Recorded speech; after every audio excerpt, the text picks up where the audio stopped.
Welcome to Section 5. We have followed the full operational cycle from need to payment. Now we go underneath it and look at what is happening in the accounting records at every step.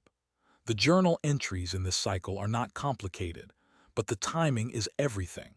Understanding when liabilities are recognized, when they are cleared, and when accruals are needed is what separates a well-reported AP balance from one that surprises you at audit.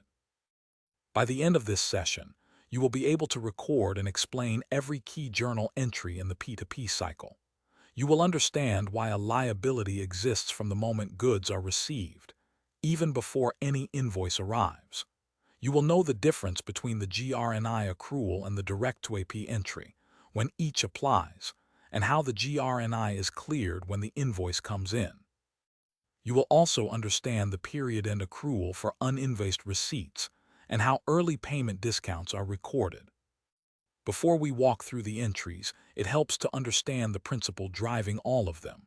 Under accrual accounting, you recognize a cost and a liability when it is incurred, not when you get the bill. The moment goods arrive and the GRN is raised, the business has received value from the supplier. It owes them money. That obligation exists regardless of whether the invoice has arrived yet. The challenge in P2P is that there is often a gap, sometimes days, sometimes weeks, between when goods arrive and when the supplier's invoice lands. The accounting must bridge that gap correctly. That is what the GR&I accrual does. Here is the first entry. Goods arrive. The receiving team raises the GRN.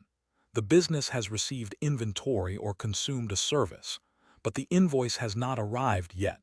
Under accrual accounting, the cost must be recognized now. So we debit inventory or expense, depending on the nature of what was received, and credit a bridging account called Goods Received Not Invoiced, or GR&I. This account sits as a liability on the balance sheet, saying, "We have received value, we owe money for it, but we are waiting for the formal invoice." The GR&I account is temporary. It will be cleared when the invoice arrives.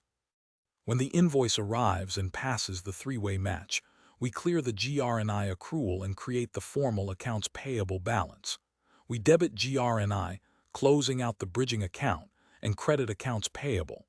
This is the moment the obligation becomes a recognized payable in the AP subledger. It is now trackable, aging, and scheduled for payment.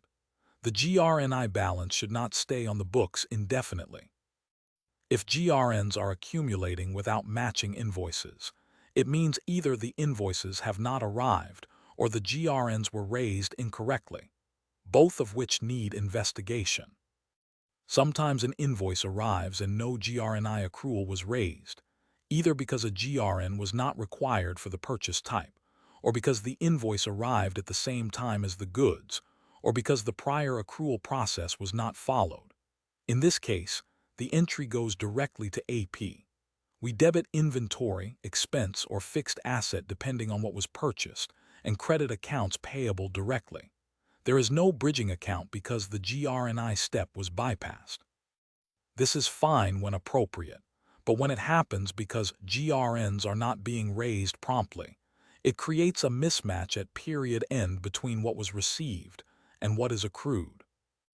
Payment is executed and cash leaves. The accounting entry is straightforward. We debit accounts payable, clearing the liability, and credit cash or bank, reducing the balance in the account.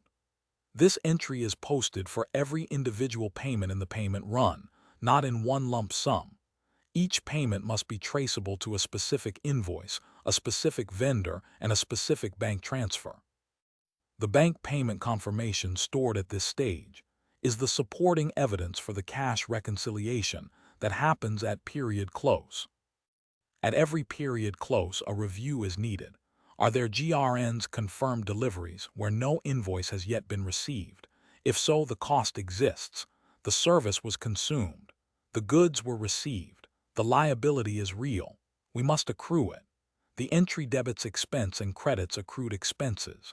This ensures the cost lands in the correct period, the period when the value was received, not the period when the invoice eventually arrives. The accrual is reversed at the start of the following period, so that when the actual invoice arrives, it does not double count the expense. When a supplier offers an early payment discount, for example, 2% for payment within 10 days, and the business takes it, the accounting splits the payment. We debit the full accounts payable balance.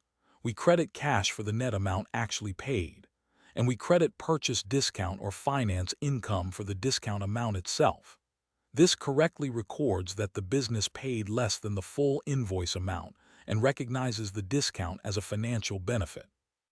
The discount account gives management visibility into how much value is being captured through early payment terms, which matters when evaluating supplier relationships and cash management decisions. The GR&I account is where accounting errors hide most often in P2P. If GRNs are raised but invoices never arrive, or arrive late and are not matched promptly, the GR&I balance grows. At period end, if this balance is not properly reviewed and accrued, the income statement understates expenses and overstates profit. This is one of the most common period-end errors in businesses with high procurement volume. The fix is process discipline. GRNs must be raised promptly when goods arrive, and the GR&I balance must be reviewed and cleared as part of every period-end close process. The accounting entries in P2P follow a clear logic. Recognize the liability when value is received, bridge any timing gap with GR&I, clear GR&I when the invoice arrives, reduce cash when payment is made, and catch anything remaining at period end with an accrual. When this process is followed consistently, the AP balance is accurate, the income statement reflects costs in the right period, and the close is clean. When it is not, when GRNs are not raised promptly, or period-end accruals are skipped, the financial statements drift from reality. In the next session, we look at the full internal control framework that protects this cycle. Thank you for completing this session on accounting entries for P2P.